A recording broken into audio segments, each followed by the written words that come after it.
Hello, this is the Watchdog, and welcome back to Fun with Watches. If watches weren't fun, you'd only need one. Today, we're going to review the CRRJU 5015. Let's start with the wrist check. I'm wearing the Safaro SO 1005M, and Grove was wearing my Long Bay M1352. When I did the unboxing, I didn't know the reference number, and now I do. Grogu asked Princess Leia how come she is still rich after Alderaan was destroyed. She said her stepfather, Bail Organa, had invested in a bank on Coruscant, and she was able to cash in those bail bonds and is living comfortably off of the profits of Bail.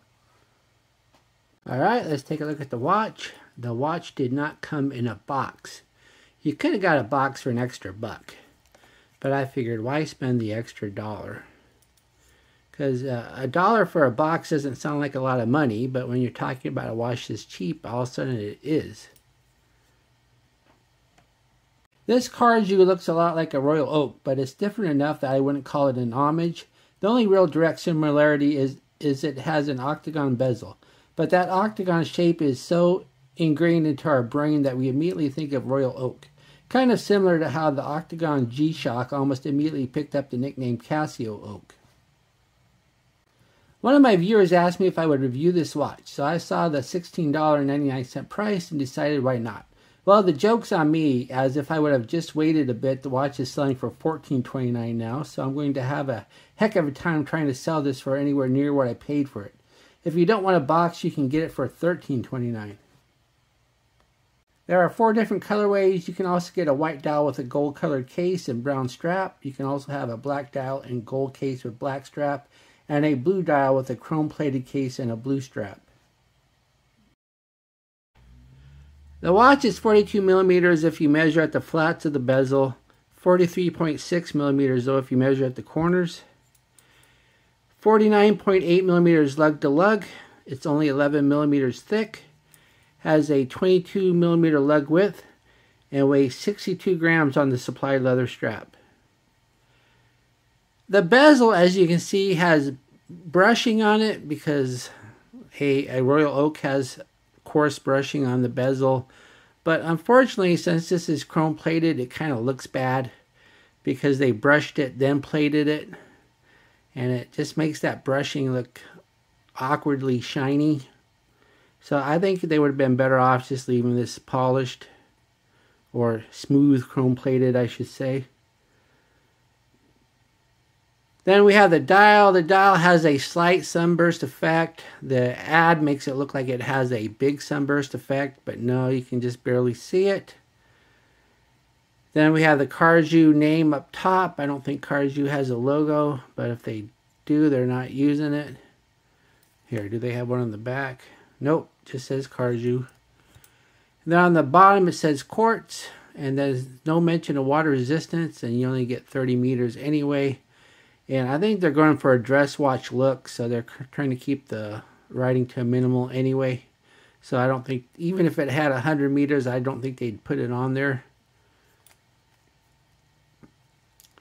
Then we have applied indices, and they are loomed. I don't know why they bothered. This is more of a dress watch style. They probably could have got away with not looming them because the loom is so bad it fades almost immediately anyway. You'll see in the test later. Then we have the doffing hands, which is kind of dress watch style. Once again, these are loomed, but it would have been probably nicer if they just would have left the loom off, and then they would have looked a little bit dressier. Because the loom on the hands is better than the indices, but not much. And then we have an unloomed second hand that seems to hit the marks. Look at that. Yep, it's hitting the marks, so that's always good. And as you can see, there is no date. So, once again, I think that's more of a dress watch decision. Why put a date when the whole point is just to have something look nice? Then we have a hexagon crown. It's unsigned and it's a push-pull. It's kind of nice that it is a hexagon. That's I guess that's the second Royal Oak feature, is a hexagon crown. And it's just a push-pull because once again, you only get 30 meters. Crown action though is loose, and when you go to set it, you get a pretty noticeable minute hand jump. The best strategy is to hold it when you press it down, and then you can get a minimal jump. But still, it's a pain. Then we have a flat glass crystal.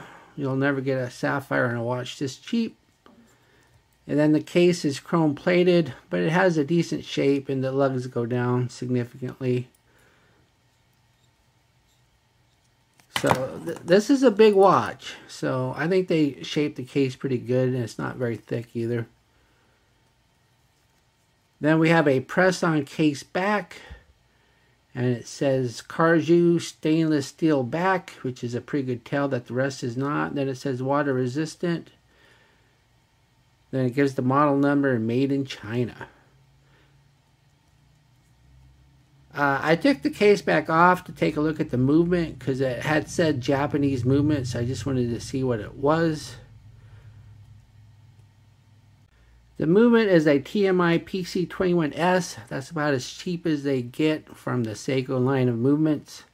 TMI, of course, is a subsidiary of Seiko. And the movement also said Singapore on it. So yes, technically this is a Japanese designed movement, but it is made in Singapore. And once again, when it comes to quartz movements from the Seiko line, this is probably as cheap as you can get, which explains the loose crown action. Then we have the strap. The strap says genuine leather, and I believe them. It's a nice strap, believe it or not. It's got a good shine to it. The texture's good. The only thing, though, it doesn't have quick release. It would have been nice to have quick release, but then again, this is a under $20 watch, so what can you expect? The buckle is just your basic buckle. It's not signed. Seen better, seen worse. If I was to keep this watch, I'd probably put it on a deployment clasp. You'll need a 20mm if you want to order one. Deployment clasps just make it so much easier to get watches on and off. Plus it saves the strap, and this is a nice one, so you'll want to save it.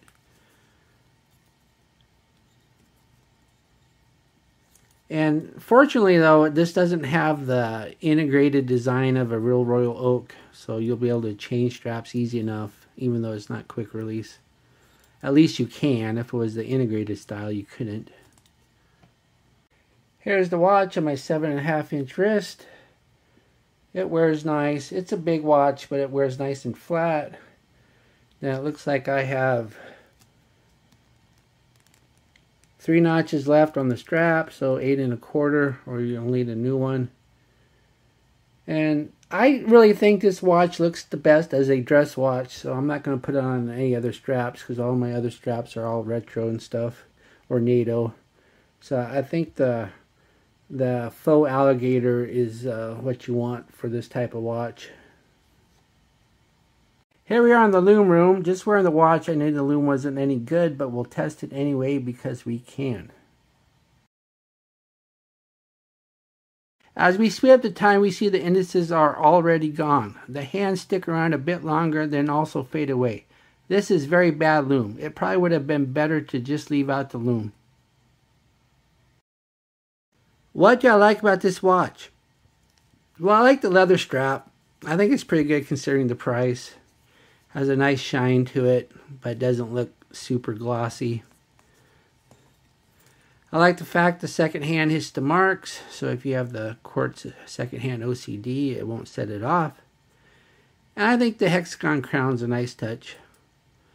What are my gripes and groans? The Lume is a joke. Would have been better not to Lume it at all. No quick release on the strap. And the chrome plated shiny brushing of the bezel just looks wrong. And the loose crown action makes it hard to set. Do I recommend this watch? Sure, especially since the price dropped almost $3 since I ordered it. This is strictly going to be a dress watch for you, but it really is a decent strap for the money. And since they didn't go with the Royal Oak integrated strap design, you'll be able to change straps easy enough. Well, thank you for watching my review of the CRRJU 5015, and I will be back with another review or unboxing. Be sure and like and subscribe to my channel. Bye.